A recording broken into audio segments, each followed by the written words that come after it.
Hi mga ka-soulmates! So good morning sa inyo. Medyo mahina po ngayon yung internet ko kaya di po ako makapag-live. So gagawa na lang po tayo ng video kung paano ko po nagawa etong kurtina na nasa likod ko. So napakasimple lamang po nito. Gagamitin po nating tela dito ay eto, Gina. So ang haba nito ay 6 feet which is 2 yards. Unang gagawin, itutupi muna natin ang magkabilang gilid ng ating tela ng 3/4 pero pwede namang 1/2 inch. I know na karamihan po sa inyo ay alam na kung paano gumawa nito, pero marami din po tayong mga baguhan pa lang sa paggawa ng mga kurtina, kaya naisipan ko pong i-share muna ang napakasimple na design na siguradong makukuha nila agad ang ganitong idea. So kung ikaw ay marunong na po nito ay pwede ka na pong mag-scroll. Habang nagtutupi ako, nais ko lamang magsagot ng ilang mga katanungan ng ating mga kamananahe.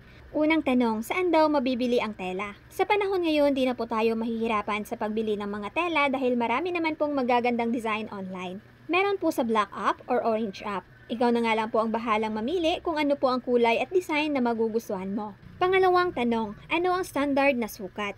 Ang mga standard na sukat ay 5 feet, 6, 7, 8 to 8.5 feet.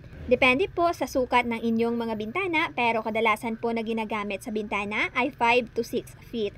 Pag 7 to 8 feet naman ay pwede na po siyang pangpintuan. Balik muna tayo dito sa aking ginagawa. Pagkatapos nating tupian ang magkabilang gilid, tutupian naman po natin ang laylayan. Pwedeng 1 inch or 1.5 inches. Meron palang nagtanong kung need po ba na magdagdag ng allowance sa pag-cutting. Sa akin po ay hindi na. Sa 6 feet, kasama na po dyan ang allowance ng mga tupi. Di ko alam sa iba, pero ganyan po sa akin.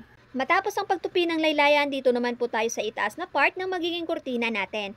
Magtutupi po ako dito ng 1/4 isang beses para ang side po ng ating kurtina. Pagkatapos naman ay magtutupi ulit ako ng 3.5 inches. Kung itutupi ko po kasi ito ng direkta, ay di ko na po matansya ang sukat nito. Mas nadadalian po kasi ako sa ganitong proseso. Kung may iba po kayong alam, pwede nyo pong i-apply yon. And the last na gagawin ko ay papasadahan ko po ulit dito sa itaas na part para magkaroon din po ng design. So ganun lamang po kasimple gumawa ng ganitong style ng kurtina. Maraming salamat sa inyong panunood. Bye!